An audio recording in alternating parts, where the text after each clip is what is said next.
Resident পাইছে। আজকে আমি একটা খুব ভুল ধারণা নিয়ে কথা বলবো। অনেকে আমাকে জিজ্ঞাসা করেন, "আপু জাপানে তো আপনার বাচ্চা হয়েছে, তাহলে কি সে জাপানের নাগরিক হয়েছে কিনা?" আসলে বিষয়টা এত সহজ না। অনেকেরই ধারণা যে জাপানে বাচ্চা জন্ম নিলেই অটোমেটিক্যালি জাপানি হয়ে যায়, কিন্তু বাস্তবে শুধু জাপানে জন্ম নিলেই জাপানের নাগরিক হওয়া যায় না।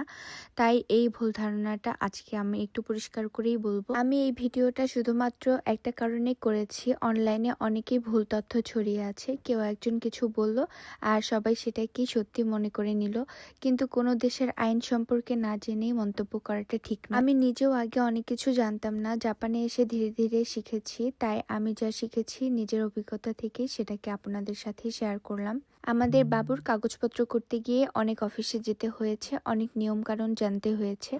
তাই বুঝেছি জাপানে প্রত্যেকটা কাগজেরই আলাদা নিয়ম আছে। শুধু শুনে শুনে সোশ্যাল মিডিয়ার কথায় বিশ্বাস করলেই হবে না। তাই কেউ যদি বলে জাপানে বাচ্চা জন্ম নিলেই জাপানের নাগরিক হয়ে যায়, তাহলে জানাবেন বিষয়টা আসলে এরকম নয়। সবার পারিবারিক অবস্থা, বাবা মায়ের স্ট্যাটাস এবং প্রযোজ্য নিয়মের উপর ডিপেন্ড করে। তো আমার হাজবেন্ড আর আমার ভিসা যেহেতু পার্মানেন্ট, তাই আমাদের বাচ্চারও ভিসা পার্মানেন্ট হয়েছে আলহামদুলিল্লাহ। জাপানে পার্মানেন্ট ভিসা সবাই পায় না। এই যে আমার হাজবেন্ড তার বাবুর কার্ড হাতে পেয়েছে আলহামদুলিল্লাহ। একজন বাবা মা হিসাবে সন্তানের সব কাগজপত্র ঠিকঠাক হওয়া সত্যি অনেক স্বস্তির ব্যাপার। আপনারা যদি জাপানের জীবন, বাচ্চা, কাগজপত্র, পরিবার নিয়ে আমাদের বাস্তব পাসপোর্ট নিতে পাবে।